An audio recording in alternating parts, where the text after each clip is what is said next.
എപ്പിസോഡിലേക്ക് ഏവർക്കും സ്വാഗതം. ഞാൻ ഇന്നൊരു കഥ പറയാൻ പോകുന്നു. ഒരപ്പൻ മകനെ വിളിച്ചിട്ട് പറഞ്ഞു, മോനെ സ്കൂളൊക്കെ തുറക്കാല്ലേ, നീ ഷൂസ് മേടിക്കാൻ പോകണം.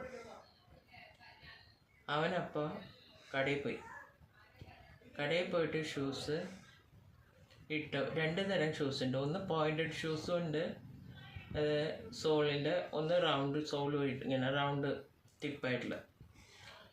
ഇവൻ ചെന്ന് രണ്ടും ഇട്ട് നോക്കി. എന്നിട്ട് വീട്ടിൽ പോയി കടക്കാരനോട് പറഞ്ഞു, ശരി ചെയ്യാം, ഞാൻ പറയാമെന്ന് പറഞ്ഞു. പിറ്റത്തെ ദിവസം വന്ന് ഇതന്നെ ഇട്ട് നോക്കും, പിന്നെയും പോകും. 4 ദിവസം കഴിഞ്ഞപ്പോൾ എന്ത് ചെയ്തെന്നറിയും, 5ാമത്തെ ദിവസം ഈ മകൻ വന്നപ്പോൾ ഈ കടക്കാരൻ ഒരു പാക്കറ്റ് എടുത്ത് കൊടുത്തിട്ട്, മോൻ്റെ ഷൂസ് കേട്ടോ സ്കൂളിലിടാനുള്ളത്, കൊണ്ടുപോകാൻ പറഞ്ഞു. അവൻ വളരെ സന്തോഷത്തായിട്ട് അത് കൊണ്ടുപോയി. വീട്ടിൽ ചെന്ന് നോക്കി, കാലും വിട്ട് നോക്കുമ്പോൾ എന്താ, ഒരെണ്ണം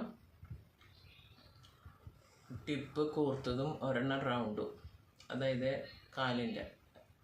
അപ്പോൾ സോൾ ഒന്ന് റൗണ്ടും ഒന്ന് ഇങ്ങനെ ടിപ്പ് കൂർത്തതും. അപ്പോൾ അവൻ ഇട്ട് നോക്കി, ഷൂസിന് കുഴപ്പമൊന്നുമില്ല. പക്ഷെ അവനത് ഇട്ടപ്പോൾ ഈ ഒരു കൊല്ലം മുഴുവൻ അവൻ ആ ഷൂസ് ഇടണം. ഇതൊരു സാങ്കല്പിക കഥയാണ് കേട്ടോ.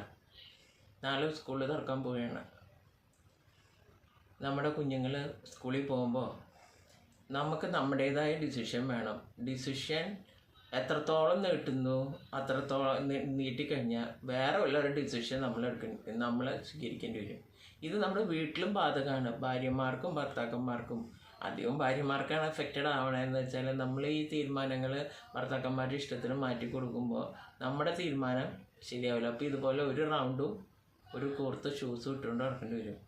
അപ്പോൾ നമ്മളൊന്ന് ആലോചിക്കുക, നമ്മുടെ കുഞ്ഞുങ്ങളെ ആണെങ്കിലും അവർക്ക് അവരുടെ ഡിസിഷൻ എടുക്കാനുള്ള പ്രാപ്തി ഉണ്ടാക്കി കൊടുക്കണം നമ്മൾ. ഇന്നത്തെ കുട്ടികളാണ് നാളത്തെ നമ്മുടെ ജനത, ഇന്ത്യൻ ജനത അല്ലെങ്കിൽ കേരള ജനതയാവുന്നത്. അപ്പോൾ അവർക്ക് അവരുടേതായ ഡിസിഷൻ എടുക്കാനുള്ള പ്രാപ്തരാക്കി വളർത്തുന്നതാണ് നല്ലൊരു പാരൻറ്റിങ്ങിൻ്റെ ലക്ഷണം. ഈ എപ്പിസോഡ് ഇഷ്ടമായെങ്കിൽ ലൈക്ക് ചെയ്യുക, ഷെയർ ചെയ്യുക, സബ്സ്ക്രൈബ് ചെയ്യുക. മറ്റൊരു എപ്പിസോഡുമായി കാണുന്നവരെ നന്ദി, നമസ്കാരം. അനു Choco.